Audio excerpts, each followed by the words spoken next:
Bali, ito, meron tayong re-referin ulit. Bali, buksan ko muna.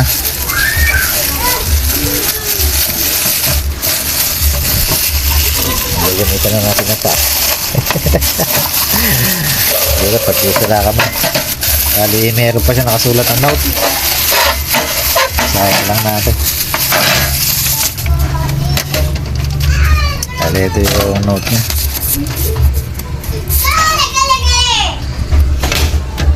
Ayan. Pakilakasan daw ang tunog. Yung blower pasabay sa pindot. Bali, yan ang mga nire-request niya. Bali, open na natin yung loob. Tingnan natin kung bali, inverter to. Bali, inchik, puro inchik. Di natin maiintindihan. Walang model, walang number. Bali, yan. Pwede open ko lang.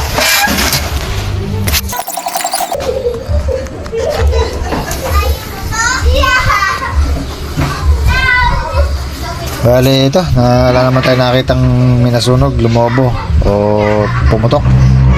Bali, pwede natin i-testing. Bali, ilagay ko lang sa test valve. Bali, ito, ito natin.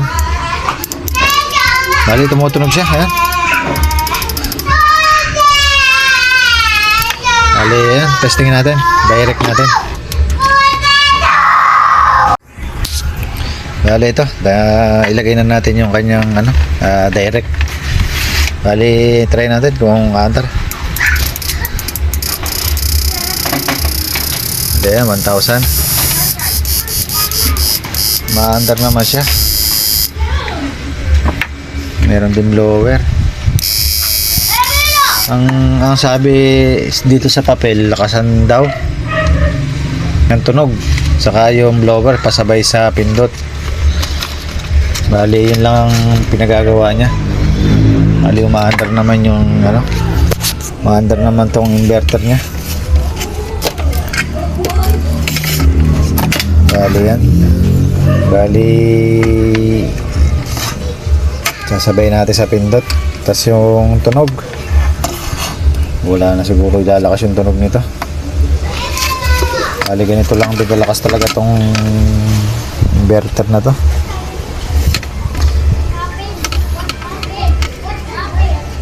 Maluwag naman yung rewind niya, kaya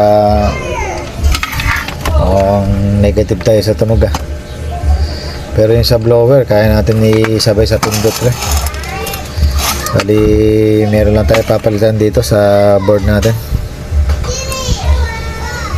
Dito meron tayo papalitan na resistor sa nagdi-discharge sa sa capacitor. Bali, yan, kalasin ko muna.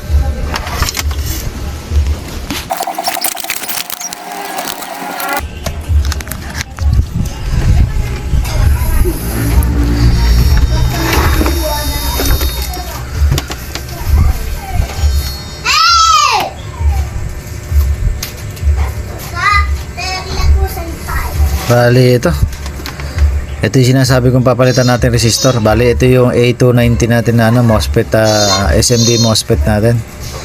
Bali, ito yung dinidischarge ng capacitor. Yan, ito yung resistor natin nakasama sa kanya. Bali, ang value nito 105. Bali, ilalagay lang natin, ipapalit natin dito yung 33K. Yan, 33K yung napalit natin. Bali, palitan ko lang yun. Ito, papalitan ko lang itong resistor na to. Gagawin lang natin 33K ito, para maging sunod sa pindot yung blower. Bali, yan, para wala na tayo mababaguhin sa wiring nya. Dito na lang tayo magbabago. Bali, ito, palitan ko lang to. Bali, ito, na ikabit na natin yung PWM natin na kasama yung yung ginawa natin dito. Bali, subukan muna natin. Bali, ito nga pala yung sinasabi kong yung pampalakas ng tunog. Alambre lang to na inikot-ikot ko. Bali, pinasok ko lang sa sa ating screw. Saka ko inikot. Bali, dito natin lalagay yan sa inductor natin.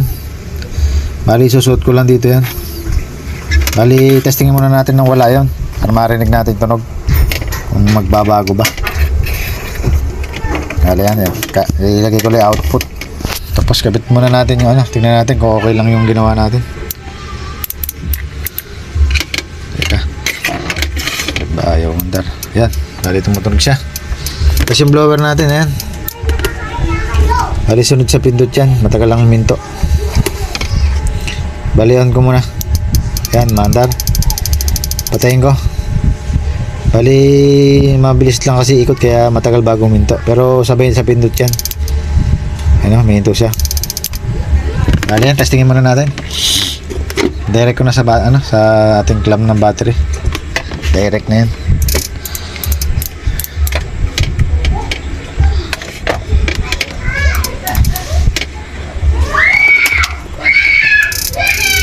Bali yan, maantar. Tapusan ko lang. Yan.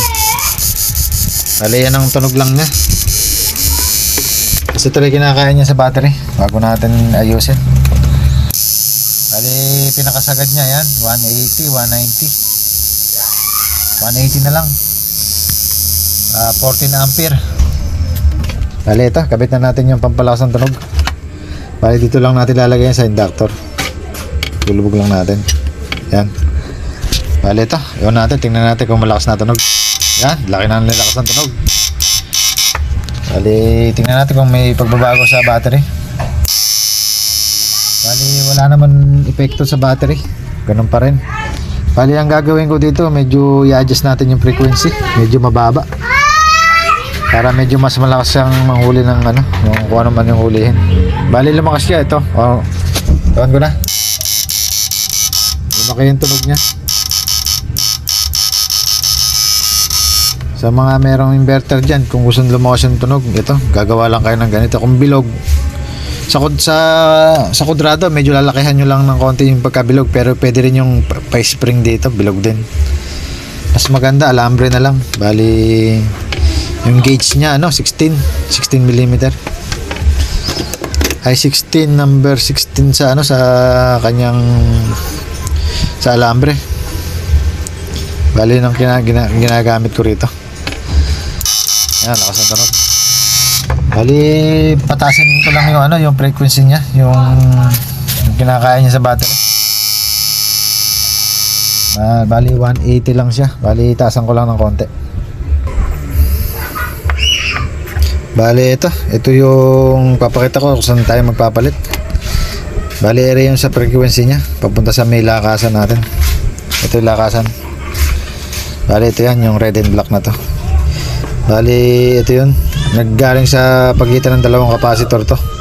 Diyan tayo kumukuha ng, ano, ng frequency. Palabas sa ECR natin dito. Bali, yung 750K na to, gagawin lang natin 470. Hindi natin masyado ilalakas kasi ang gusto niya sabay sa pindot yung blower. Para hindi masyadong mag-overheat yung mga MOSFET natin. Bali yan, gagawin ko lang 470 to. Yung 750K na to, 750K. Saka yung kanyang ano, yung protect. Ito yung protect niya. Yung resistor niya papalitan natin ng ano, ng 4.7K. Bali ano to, 1K yung nakakabit. Masyadong mababa. Bali yan, yung dalawa lang muna na yun ang gagalawin natin. Lakasan natin yung ano, yung lumalabas na frequency. Saka yung protect. I-adjust natin ng konti. Bali yan, gawin ko muna. Balik na lang ako pagka okay na. Bali ito, napalitan na natin ng ano, ng 470K. Bali 1 watts yung nilagay natin para hindi na open. Pagka kasi 1/4 watts lang nilagay natin dito kamukha ng dati. Bali madali siya mag-iinit, mapuputol yung ano niya, yung resistor niya sa loob. Bali yung isa, 4.7. 4.7K yan sa protect. Bali ito, testing na tayo. Tingnan natin kung tumaas na. Dito muna tayo sa ano, test valve. Bali, on ka na. Yan. Ano, ang pinakamahina na yan. Bali yan, testing natin. Direct.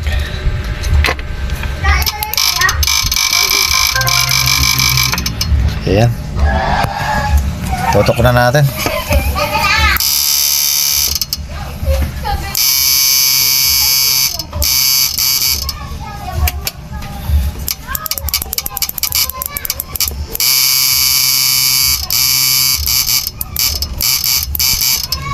Bali, may ano pa siya. Meron siyang problema. Bali, nawawala yung tunog niya.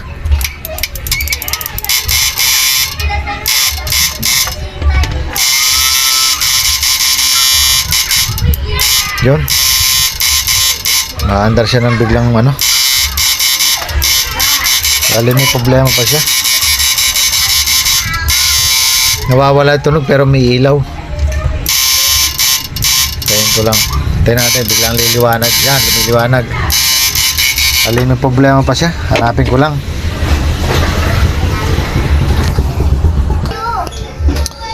Bali, ito. Nakita na natin yung problema niya. Bali, capacitor pala. Kaya pala bigla na lang mawawala ng tunog pero may ilaw. Bali, sira na yung capacitor niya.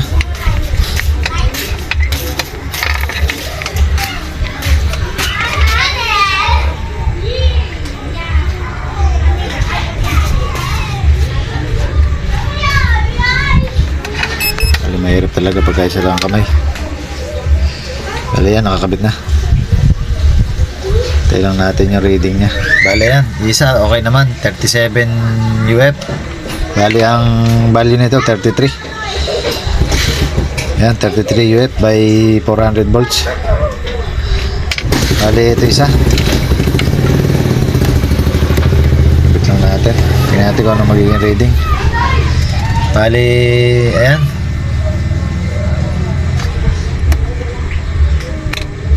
Ready natin. Bali, ayan. Masyado na mababa. Meron pero mababa. 28. Bali, dito natin matetesting yan sa ano natin. Sa tester natin, ano, spark testing. Bali, charge lang natin. Ayan, ito meron. Itong isa. Testing natin. Bali, ayan, wala. Wala nang ano siya, hindi na siya gumagana. Ayaw na rin mag-charge, hindi katulad nito. Ayan, no, nagkakarga siya. Bali yan, palitan lang natin yung isa nito. Bali isa lang, buo pa naman yung isa. Yan, palitan ko lang isa. Tapos balik tayo pag okay na. Bali ito, pinalitan na natin parehas. Bali wala tayong ganito kaliit. Bali mas matangkad yung nilagay natin. Ayan. Mas mataas. Ito lang natin ito. Ayan. Bali same value lang din, 33. Bali yan, para sure na ano, walang magkakaroon ng diferensya. Parehas na natin pinalitan. Bali ito, testing uli natin. Bali ligay ko lang ito. Ayan, test valve muna tayo. Testing na natin. Yan, mantad. Likabit ko lang. Direct na ta. Yan, tingnan na natin yung ano, yung kinakain sa battery. Bale yan, on ko na. Yan, mataas-taas na siya. 230 to 50 na. Bali, low battery natin, kaya ganyan kababa. Bali, charge ko lang sandali. Pause ko muna. Bali, ito, charge na natin. Testing na natin ngayon. Bali, ito na yung kanyang ano, yung kinakain sa baterya. Bali yan, 20 ampere by 260 watts. Okay, try natin mag ano.